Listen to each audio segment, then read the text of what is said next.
Funding for this program is provided in part by the Minnesota Arts and Cultural Heritage Fund and the citizens of Minnesota.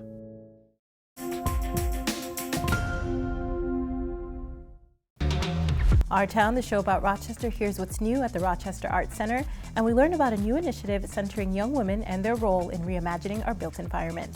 We also stop by an event serving our community members facing homelessness and housing instability, and we catch up with a new counseling business dedicated to accessibility. All that coming up next on Our Town, the show about Rochester.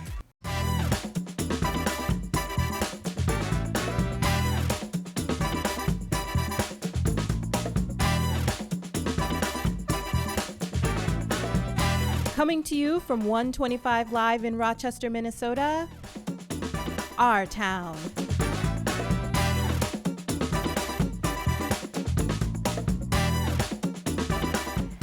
We are joined today by Amy Garretson from the Rochester Art Center, here to give us the latest on what's new at the Art Center and programming we won't want to miss.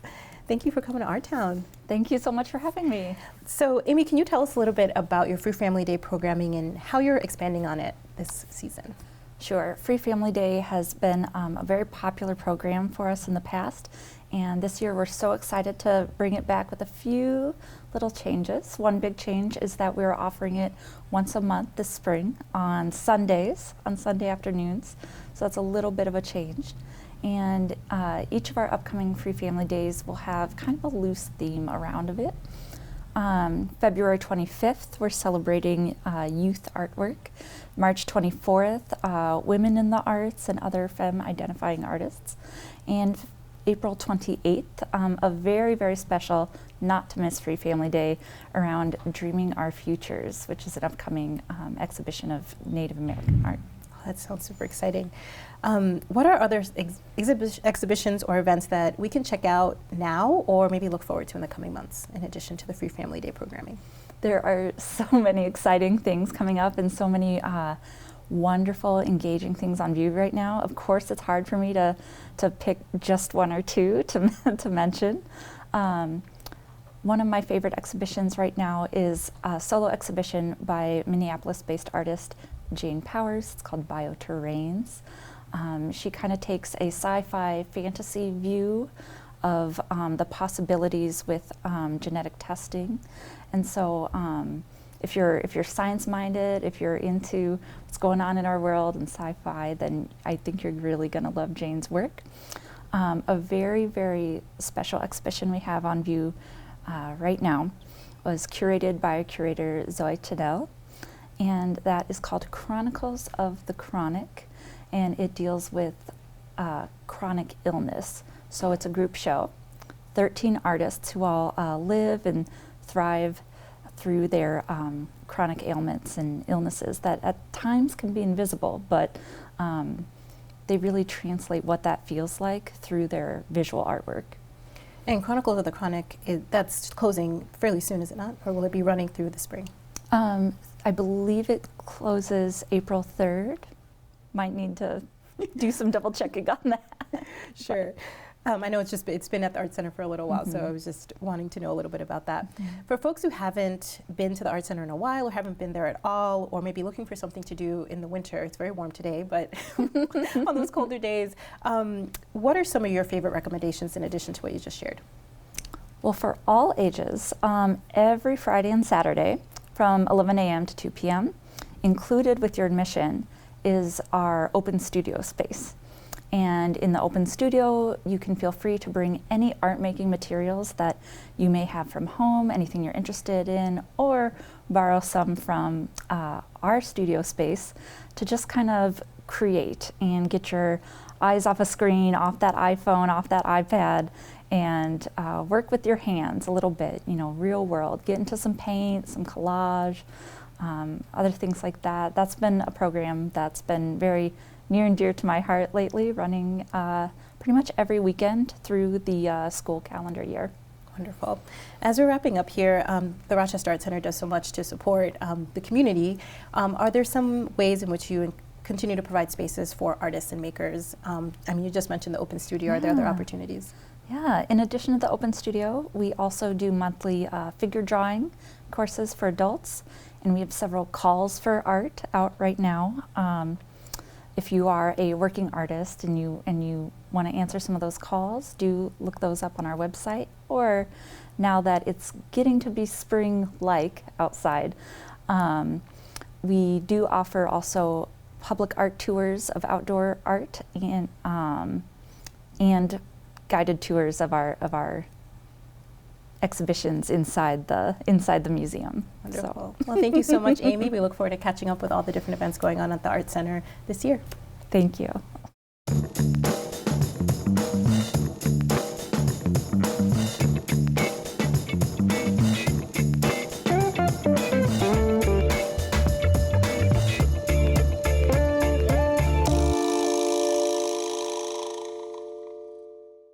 Be sure to stick around. We have much more coming your way on Our Town.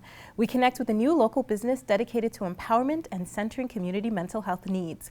We also hear about an initiative inviting women to be part of designing our built environment. But up first, we check out an event for community members facing homelessness in this week's Our Culture segment.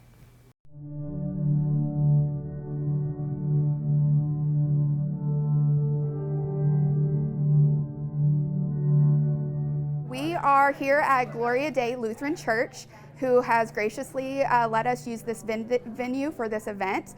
This is Project Community Connect. It's a great one-stop shop. You can come. There's 43 vendors here today. So all different agencies, different nonprofits, things like that are here. We also have medical services from our WSU nursing students. So a bunch of stylists that have offered their time to do free haircuts. We have a free hot meal. This Project Community Connect's been going on for about 10 years. It's so important because a lot of times it's hard for folks to get to services and to agencies, and a lot of people don't even realize that half of these resources are available to them. We got a lot of folks from Olmsted County. We have a bunch of different housing resources. So the agency that I'm from, Three Rivers Community Action, Salvation Army, The Landing. We got somebody from the school. We have workforce. We have legal services, community health, Olmsted Medical Center. About 224 folks have been here already. Lots of people are utilizing the free meal, getting haircuts, medical services. So they're doing like foot care, blood pressure checks, different things like that.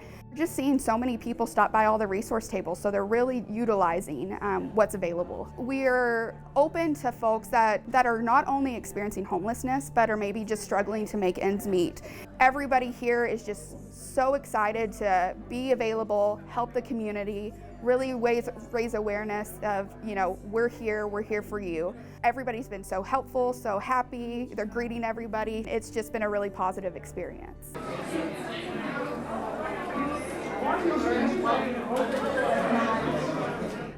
We've been seeing roughly around 100 unique individuals a day at our day center. It's up and down a little bit, from 120 to 95, but we're seeing a lot of new faces every day. I would say a good 5 new people every single day that are new to homelessness, they're new to Rochester. They don't know the resources available to them here, which is what's really great about this event, because we're all here in one spot. There needs to be more affordable housing. Housing costs are too expensive in this town. There is not enough income-based housing available, and affordable in general. Our housing prices are on the rise and they're getting out of control, and it's hard for anybody to stay housed here. Everybody deserves a roof over their head. The highest rising group would be the boomer age. There's more and more seniors that are experiencing homelessness, and it is very sad. I think every day is a day to feel hopeful. There's the little wins in every day that we're getting. We're helping one person, we're helping 2. And it may be small steps, but we're getting there. I just want the community of Rochester, Olmsted County, to know that there is help out there. There is a group, Project Community Connect Rochester, on Facebook, so they can find that, and that will kind of give them information of what the services are. They can reach out at 507-696-2496. That will get them directed to me, and then I work for Three Rivers Community Action, so I can help folks kind of navigate that system as well.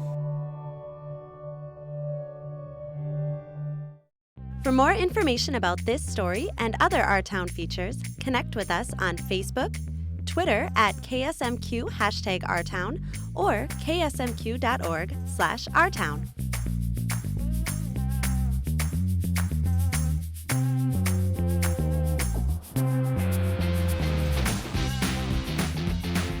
Hi, I'm Danielle Teal with Our Town Spotlight, where we spotlight happenings, organizations, businesses, really good stuff across Rochester. Today, my guest is Tu Park with Align Your Soul Counseling. Welcome. Thank you. So glad to have you. So you just opened your business. Share a little bit more about your journey into opening your own counseling business. Sure.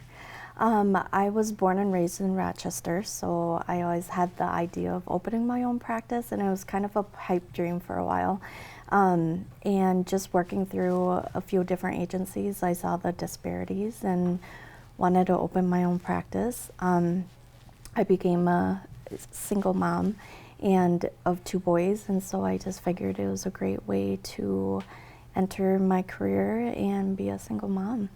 That's perfect. And I know that there's a story behind the title of your practice. Can you share more about that? I always played around with the idea of like align and soul, and I didn't know how to put it together. I hike a lot, so I go up to Duluth in northern Minnesota, and I was sitting on Lake Caribou and watching the sunset, and I'm a huge sunset chaser. So I was sitting there and I said, this is exactly what aligns with my soul. And I said, that's it. Oh, I have goosebumps. That was perfect. Yeah, that's the name of my practice. And so you just opened recently, Yep. and you also have contributed to a book. Can you share Yes. the title and more information about that? Yeah, the book is called Where Social Work Can Lead You, and it was a compilation of 22 authors. And it's pretty raw and vulnerable with my piece. I wanted to provide information and just inspire other individuals who have their story, because we all have our own stories and it doesn't define us. And I wanted people to know that you can get through really dark places and still be successful in your future. So, What motivated you to start your own business? Because there's quite a convenience with working with an agency. sure. Being a person of color, also then later on in life being a single mom, I wanted individuals to know that this is a lucrative career, that you can become a career woman and make the income that you want to make, especially supporting single moms, because I was told so often that I needed a dual income, I needed to stay married, and I just wanted to go against the grain and prove people wrong. So I wanted to represent underrepresented populations. So That is the perfect mission. Thank you so much. And we'll share more about where people can find out information about Align Your Soul Counseling. Thank you so much for being on the show, too. thank you. This is Danielle Teal with Our Town Spotlight.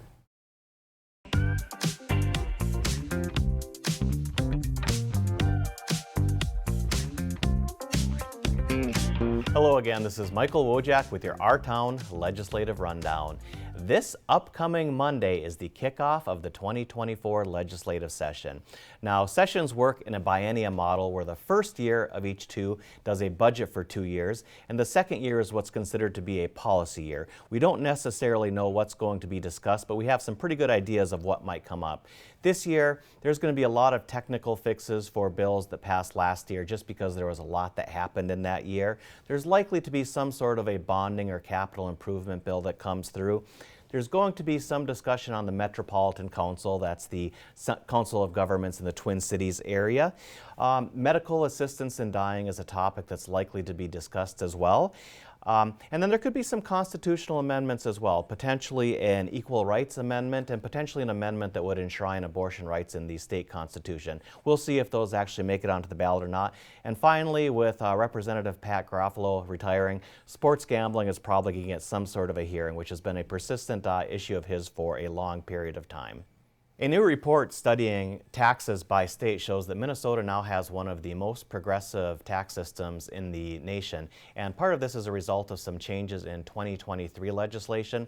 Now, what a progressive tax scheme means is as you earn more and more income in your household, you're paying a higher tax rate. This has the effect of reducing income inequality. Conversely, 44 states have what would be considered a regressive tax structure, whereby those at the bottom end of the spectrum are actually paying a higher amount in total taxes. This actually seeks to increase income inequality. A big result of that is that this has become a talking point in Minnesota and something that might be revisited in the legislative session. This has been Michael Wojcik with your Our Town Legislative Rundown.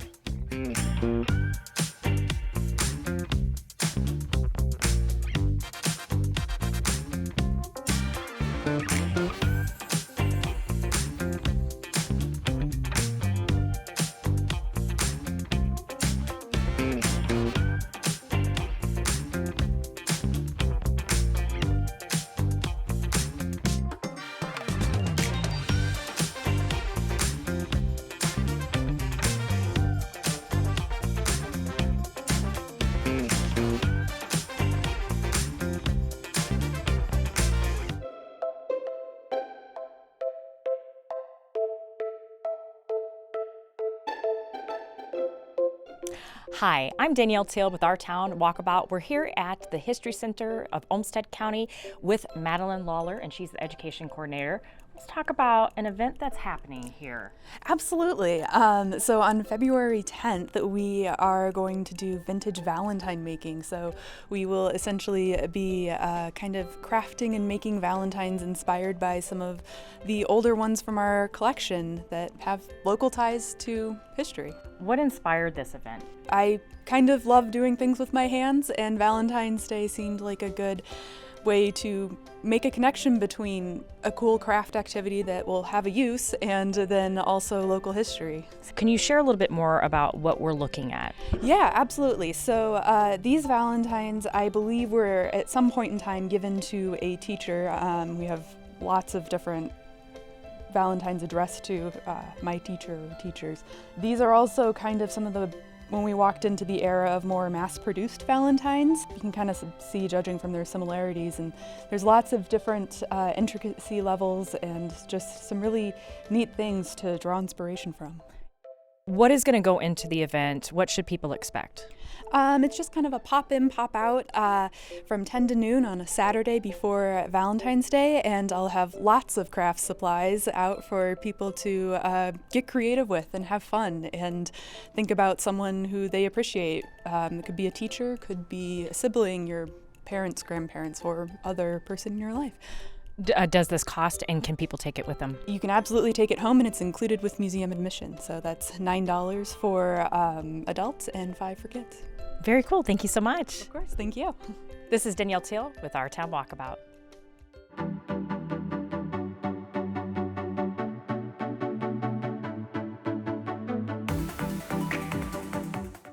Equity in the Built Environment is a joint program of the City of Rochester and Workforce Development, Inc.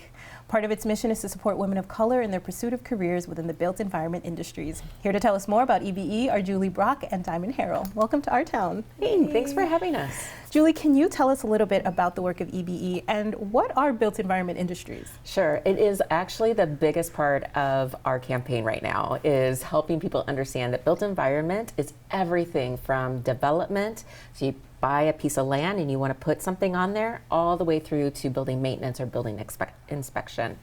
And everything in between. So that is the built environment. And so if you're interested in estimating, or if you're interested in cutting, I mean, like, there's all sorts of different choices for you within built environment. That's amazing. I did not know that, actually. So it's nice to hear that there's such a wide range of different options, careers, industries within that space. Can you tell us a little bit more about what EBE is trying to do within that? Absolutely. So in Rochester, we have less than 1% of women who are in built environment industries. Yet they make up 13% of our demographic. Well, we have a lot of building that's coming in Rochester, and that means that's a lot of money, and that's a lot of economic growth, that's a lot of wealth building. And we want to make sure that any industry is representing our community and who truly lives here. And so we want our community to be built by and for the people who live here. And so we want to create access, and we want to create a program that follows the needs of the individual woman. So that's what we're doing. And Diamond, you've been a part of this EBE program. Yeah. Can you tell us a little bit about your experience? So it's actually been really great for me because I'm really open about it all.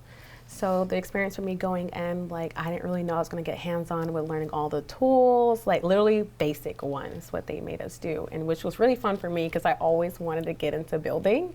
Because I came more on like the management side, that I was like, oh, I want to get into like project management and project coordinator position. It was like, okay, let's get you in. So I didn't expect none of that. So it was really great of like learning all like the basics. Like I made my own cutting board. I didn't think I could do that, and I was like, oh, this is fun. So I was asking them, like, can we get more time in? Because like 2 to 3 hours is like, that's not enough. So I had a really great experience with that. And then like with the blueprint reading, it was like she said, like, you know, getting to budgeting and getting to accounting. Like they have a lot of different environments. Like we even like walk the banks that they just built out here and like looking at the blueprint, showing and seeing how it matches. And I was like, oh, this is really fun. And like working with Matt, who's over it, he even like put us in the Collider Cup and like let us be a part of it and like help pick out like the different like entrepreneur ideas. He was like, I want you guys to get in all that mindset, not just like job placement, but look on like even like having your own business. So I was like, that's really fun. So it was just been like a good like all around information. So I've been enjoying myself. That sounds like some wonderful sort of exposure to all of the different sort of breadth and depth of the built environment industries. I love how you went in for something and then now were you working with some power tools? Yeah. Yes, women with power tools. It's great. And then also got to sort of see, I think it's almost like sort of like the life cycle of how things get built and all the different pieces in there. I love that. Julie, can you tell us a little bit more about how EBE is supporting women beyond some of the sort of these initial kind of exposure events? Built Environment actually was born out of a co-design process that happened between industry professionals as well as women of color who came with varying degrees. So we had some women who owned their own companies, flooring companies. We had people who were working in industry, but also we had women who didn't have any prior experience with it. And together what they created was an intentional onboarding mentoring program. And within that, there's wraparound services for women. So like I said, this is individual. So Diamond came in, she had an assessment with one of our planners over at Workforce Development Incorporated, and from there we assessed, and there was childcare need and there was transportation need, and so we wrapped those right around. You're talking about trades readiness program, right? Had no experience in built environment, was curious, and so that's the first thing. We put everyone who has no experience in trades readiness, because industry said, man, when people have touched the tools, when they've cut the wood, that makes them better estimators. It makes them better project coordinators. So no matter where Diamond goes within built environment, and there's so many different paths available, she'll be supported by the program through any of these wraparound services, but also our industry partners who are really excited to work with us and create with women what is the future of built environment. That sounds really individualized. Yes. So that's wonderful. Diamond, can you tell us a little bit about, now that you've sort of learned all these different aspects and gotten curious about it, what are some of your dreams for sort of the future with some of this? Actually, I'm really excited to talk about. I don't even talk to Julie about that, actually. I'm gonna find something new out. Yeah. So, like she said, like since it like opened my door, that's why I was like, I'm going full force with this, you know, because I actually been like in and out of college, like, oh, I'm gonna go here, I wanna go here, and I have a lot of experience and background. So it's like, here it gives me the gateway of like, wherever you wanna go, we can make that happen. So my main goal is to, since I started loving building and I always been into like, you know, those home improvement shows, I was like, I really want to go out there and start buying up some land, getting some homes, making projects, and start building homes where it's more affordable rated, because like the market's getting out of hand, but it's not looking at the people in need, and it's like very unexpected, like expectations for us to even like meet those goals. And I'm a Jeremiah mom too, so I'm a single mom, and you know, it's like we're trying to get back out there and look at what's like for us. And it's like you get your career, you get that, but then like now you got to pay back school, and it's like there's ways of like they have so many programs. I'm like, well, I want to like build homes and flip them and like sell them to people and like kind of just like incorporate the community. Like, you know, you can get in a finance class before you just go buy a home. Like, I don't want, you can't even sign a lease until you get educated is what I'm trying to do, because like people get into these with no knowledge, because you can't expect every household to give you that. So, and they gave me that because I'm coming from and like not having that, and they're like, yeah, like you can go and get into a finance class and do this, and then like I didn't know the community would do that. So I just been taking advantage of them, and I want to like get back those resources because it was a struggle. So to be able to do that is like what I was like additionally like planning with them. Wonderful. Well, thank you so much, Diamond. That sounds amazing. We hope to hear more from you and all the amazing work that you're planning to do. And thank you, Julie, for sharing more about EBE. Thank you for joining us today. I hope you learned as much as I did about all that's going on in our city and the great people making it happen. For more wonderful content produced right here in Rochester, please be sure to check us out on Facebook and Twitter at #OurTown. I'm Nicole Fenoy-Amhara, host of Our Town, and I'll see you next week.